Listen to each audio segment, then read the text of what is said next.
Welcome to Joyfully Unstoppable, the podcast for women who are ready to lead boldly, live lightly, and reclaim their joy. Whether you're leading a team, a classroom, a boardroom, or your own big, beautiful life, I am so glad you found us. I'm your host, Becky Ham, leadership coach, speaker, and founder of Women Lead Well. After years of high-level leadership, I discovered that success doesn't have to come at the cost of your peace, your values, or your well-being. Each week, we'll explore what it means to lead joyfully, sustainably, and authentically, even in a world that tells you to hustle harder and prove your worth. You carry a lot. Let's help it feel lighter. Have you ever had a moment when you knew you had something valuable to say, but you held back? Maybe you didn't want to seem like you were bragging, or you worried you would sound foolish, or you just weren't sure if people were ready to hear what you had to say. If you've ever shrunk back like that, you are not alone. For so many women in leadership, visibility can feel complicated. On the one hand, you want to show up with confidence, to share your perspective, and to lead boldly. But on the other hand, that thought of being seen, really seen, can feel risky. What if people criticize you?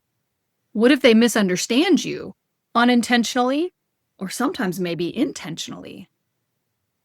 What if they decide that you're too much? I know that tension. I've lived it. And I have worked with many women, too many women, who've experienced it too. And so that's why today we are diving into something so foundational: how to feel safe being seen as a leader. Now, by the end of our time here today, my hope is that you'll not only understand why visibility feels hard, but also walk away with concrete practices and perspectives that can help you step forward with greater safety, confidence, and authenticity. Because here's the thing: your leadership is about you, but your leadership isn't just about you.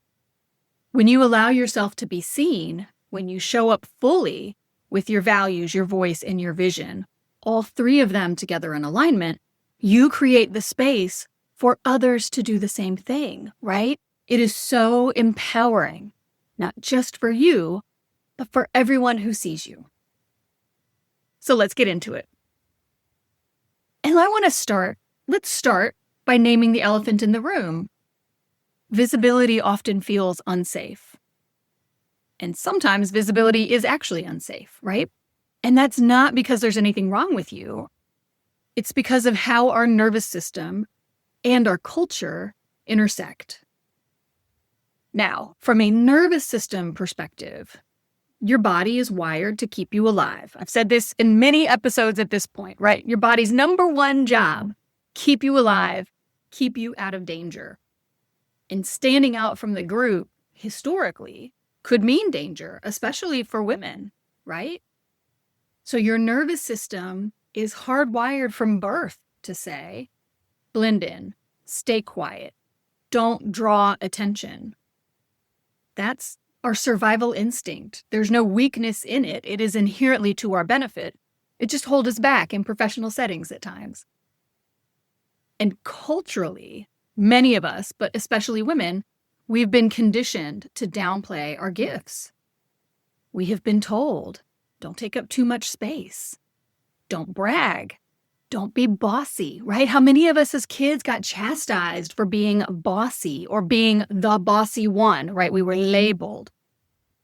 So when we step in as leaders, or when our work, when our voices, when our faces are visible, those old messages bubble up. And I see this all the time in the women I coach. I had one client describe how she would stay silent in meetings. She even talked about keeping her head down, even when she knew her perspective was valuable. And it wasn't that she was doubting her knowledge. This was not imposter syndrome. She was simply afraid of the judgment that might come from standing out. She didn't want the negative feedback or the people pushing back against her or the mansplaining or the infantilizing or all of that comes when women stand in their power. Another woman shared how she was afraid to post on LinkedIn, that she knew she had to build her online presence. And like, she was a professional woman. This wasn't an Instagram thing. It was a LinkedIn thing. And she said that it felt like she was standing on a stage naked. And it wasn't the content that scared her. Like, she knew what she wanted to say. What was holding her back was this fear of the attention she would be drawing if she posted about her experience online. She wasn't afraid of the post, she was afraid of the comments, right? And we know that this is even more true in the context of intersectionality, that a gay woman of color with a non-American accent might reasonably have a greater fear of being seen than a white cis woman who belongs to Daughters of the American Revolution. And while, that is not universally the case, right? It's not always that you layer these different aspects of our identity and that compounds into either a fear of being seen or not. It is important to remember that different women experience leadership and the perceived and sometimes very real danger of standing out differently. And so I share that just to say that if you have ever felt that way, it is not a personal flaw. It is a very human response. And here's what I want you to know. Visibility feels risky because in some ways it is. People might criticize you. It doesn't matter your background. People are kind of mean right now. They probably always have been mean, but we're more amplified, able to share our meanness. So you could get criticized no matter what you say. People might misunderstand you. Again, they might unintentionally misunderstand you because they are reading you, they're hearing your message through the filters of their own experiences and any biases that they might have. And they might misunderstand you intentionally because they're not acting in good faith, right? You don't control either of those. Got nothing to do with you. It's got to do with them. People might hold you to impossible standards, right? All of that can happen when you show up, when you allow yourself to be seen. But there is the other side of that coin. People might also be inspired. They might be encouraged. Other people, particularly vulnerable populations who are afraid themselves of being seen, if you come from a similar population and you stand up and you speak, you are inspiring and encouraging others to see what is possible for them too. You change people by your willingness to show up and be visible. So I'm not going to pretend, I'm an upbeat kind of girl. That's I'm wired to be upbeat and cheerful. But I am not going to sit here and tell you that stepping into visibility, that standing in your power is risk-free. There are absolutely risks associated with it. What I do want to do is acknowledge the fear. I want to normalize that fear because it is common to the human experience and it can be layered so that different individuals feel it more acutely than others. And I also want us to talk about ways that we can create safety with what we can control. Like, we're not going to dismantle systemic structures today on a podcast, but talk concretely about what every woman can do within her control to step forward strategically. And so I'm going to invite you to take a moment here and just reflect. When have you felt yourself holding back from speaking up or stepping forward? What was underneath that hesitation? It's your journal prompt for the day. You can reflect on this. And I ask you to do that because naming it is the first step toward moving past it, right? Once you're aware of it, then you can deal with it. And so now that we've acknowledged some of the reasons why visibility can feel risky, let's talk about how we can reframe it, what we can do about it. Most of us think of visibility as like this spotlight, right? You're on stage, the lights are hot, the stage is up high, you don't want to fall off, everybody's watching. And this is the key element. They're waiting for you to perform, right? That when you're seen, it's a performance. No wonder that feels intimidating. But what I'm going to suggest is that visibility, speaking, isn't about performance at all. I'm going to suggest that it's about alignment. That when you step up and allow yourself to be seen as a leader, it is not about proving yourself. It's about showing up in a way that reflects your values, your voice, your true authentic voice, and your vision. It's about letting who you are on the inside be visible on the outside.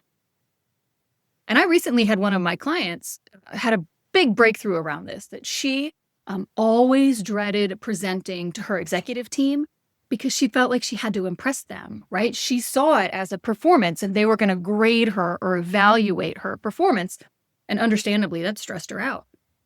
And so then we were able, through our conversations, she reframed her role not as a performer, this dancing monkey who's like going to perform under pressure, but as a partner bringing clarity to the executive team. And when she framed it that way, she started to see that her job wasn't to be perfect, right? It wasn't to meet this standard of performance, but it was simply to share what mattered most to inform the team's decisions. And just that one change took the fear out of the spotlight, and it replaced her fear with a sense of purpose, because she was briefing the executive team, but it wasn't actually about her. It was about empowering the team to make the decisions that they needed to make to move the organization forward. And she could do that. That didn't feel intimidating to her. And I'll share from my own experience. I'll share what worked for me, and it's ridiculous. It was like very impactful for me, but I'm going to say it and you're going to be like, that's so silly. But I don't care. It works, right? It works, and so I'm going to share it with you. I ain't gatekeeping.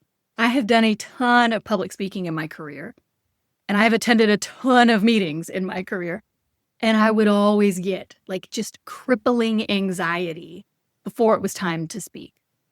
And I don't think people saw it from the outside. Everyone thought I was very confident, and they always told me I did a great job, but it tore me up. And I'm going to go so far as to say the fact that I pushed it down for as long as I did and I didn't actually deal with it, it just made that anxiety progressively worse over time. And what changed the game for me, and again, I mean, it might sound silly, but I had this moment of clarity one day where I said, you know what? I deserve to enjoy this. I deserve to enjoy this moment. I deserve to enjoy standing on a stage and talking to people. I deserve to enjoy sharing my decades of expertise with the people in this room. And I tell you, it really was life-changing because, one, I spent decades worrying about other people's experiences more than my own. And so I deserve to enjoy this. Like, that was such a good reminder that I matter too. And that means that I get to speak. I get to participate. I get to be a meaningful part of, because I deserve to enjoy it. But also too, it helped me shift from worrying about the outcome. Like, what's going to happen as a result of my speaking? What's the feedback going to be? Are they going to push back? Like, what's going to happen next? It shifted me from focusing on that to the experience of speaking itself, which gets to feel good. And so for you, I would say, like, you didn't invest in this podcast. You're not here at this point if you were lazy or if you weren't invested in your own growth, if you weren't capable. You are smart. You are accomplished. You get to feel good using your voice. And that's not for anybody else, right? I'm not saying you get to feel good using your voice to benefit others. I'm saying you deserve to enjoy using your voice. You deserve to enjoy being seen, regardless of how that impacts anyone else. Period. You get to be seen because you deserve to enjoy that experience. And in addition, I'm going to say, your visibility isn't just for you, right? It is, right? It's for you to enjoy. And it also creates these ripple effects. Every time you let yourself be seen authentically as a woman in a leadership role, you create safety for someone else to do the same. And that's just the fact of it. There is someone else who's watching you, who shall be inspired by you, not judge you. And that's the core of leadership, right? Building those who come behind us. So, okay, let's get practical. If visibility feels risky, how do you create safety? I am not HR, and these are not like HR tips. And so this is Becky kind of tips, and we can layer on HR practices on top. If anyone wants to reach out, I can do that with you individually. But here's how you can start to feel safe, how you can start to enjoy yourself, being seen. First, always nervous system regulation, ground yourself. Before a big meeting, before a presentation, before a tough conversation, you've got to give feedback to a team member who's not maybe meeting standard. Pause and ground yourself. We do a lot of breathing on this podcast, and so that could mean a few minutes of box breathing. It could mean putting your feet firmly on the ground, right, and feeling the ground beneath you supporting you. It could be reminding yourself of a phrase like, I am safe, I belong here. Or another one that I love, I can be scared and safe at the same time. Or the one I just shared, right? I deserve to enjoy this. When your body feels safe, it's easier for you to show up fully with your voice. So that's number one, always ground. You always start by regulating your nervous system. 2, boundaries. Remember, being visible doesn't mean sharing everything, right? You get to choose what's aligned with you. You get to choose what parts of you that you share. And so if a story feels too raw, you just hold back. You don't have to share it until you're ready. And that might mean never, right? Visibility is not vulnerability without limits. Visibility means authenticity within the boundaries you set, because you deserve to enjoy the experience. Number 3, micro steps. Something else, right? Every podcast episode, we have this. You do not have to leap onto a huge stage tomorrow. You do not need to speak every 3 minutes in a meeting if you've been sitting silently for years. Just start where you can. Start small. Share one thought in your next meeting. Post one short reflection online. And maybe you start posting comments on other people's material if it's too much for you to share your own post, right? Speak up in one conversation where you might normally stay quiet. Every time you do that, you build your confidence and you signal to your nervous system that you can show up and be safe. And so it's less scary the next time you do it. And so it's not big change that just freaks us out, right? Big change keeps us from making progress. It's those small, little, tiny, seemingly insignificant steps that we take every day that add up to the significant change. That's the compound interest of tiny actions. So focus small. You really will get better progress. And now 4th, support network. You want to surround yourself with people who remind you how amazing and powerful you truly are. Maybe that's a trusted friend. Maybe it's a mentor. Maybe it's a coach. Having people who cheer you on makes the risk of visibility feel less daunting. So if you've got a friend or an ally who might be in the same meeting that you're nervous about speaking in, you can talk with them ahead of time about your concerns. You can ask for their support to reinforce any points you make, right? The beautiful, like Becky said, or that's right, Becky, I'll just add blah, right? Have somebody that you know is in your corner who's going to be there, who can boost you up. Or maybe just serve as a friendly face in the audience if you're speaking on a stage. So now I'm going to challenge you, pick one of these practices.